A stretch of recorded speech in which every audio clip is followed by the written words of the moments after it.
F hash, easy. It's really called F sharp, but the hash symbol on the keyboard looks very similar to the sharp symbol in scored sheet music. You will start by clawing your hand, thumb on top, just bring it in behind the guitar like this. Place your first finger tip onto the 6th string, 2nd fret, corner. As it sounds this, the inside of the fingertip will automatically mute the 5th string.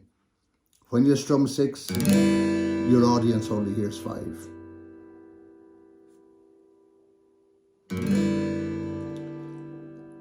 This chord can also be played with the 2nd finger or the 3rd finger, depending on the chord sequence and the song you're playing. All 3 are correct.